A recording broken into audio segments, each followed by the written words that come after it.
Presiden Komisi Eropa Ursula von der Leyen, 30 November, menghapus video pernyataannya bahwa militer Ukraina sudah kehilangan lebih 100.000 tentara dan 20.000 warga sipil selama perang melawan Rusia.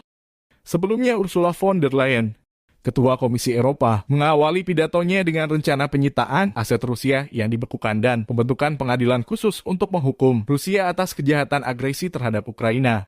Teks dan video alamat tersebut dipublikasikan di situs web Komisi Eropa dan di akun media sosial von der Leyen. Di awal pidatonya, von der Leyen mengatakan bahwa invasi Rusia ke Ukraina membawa kematian, kehancuran, dan penderitaan yang tak terhitung, dan diperkirakan lebih dari 20.000 warga sipil dan 100.000 tentara Ukraina tewas di Ukraina hingga saat ini.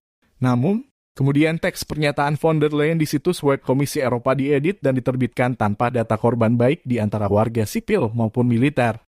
Akun Twitter resmi Ursula von der Leyen juga menghapus versi video sebelumnya dan menerbitkan yang sudah diedit juga tanpa menyebutkan kerugiannya.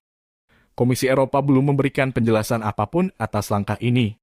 Namun pernyataan awal von der Leyen kadung beredar di media sosial seperti Telegram. Baik Rusia dan Ukraina tidak merilis secara resmi jumlah korban meninggal selama konflik dengan alasan kerahasiaan. Sementara kubu Ukraina tiap hari melansir jumlah kerugian prajurit militer Rusia. Versi Ukraina, Kremlin sudah kehilangan 88.800 prajurit hingga 30 November. Perseteruan Rusia-Ukraina memasuki bulan ke-9. Belum ada tanda-tanda perdamaian.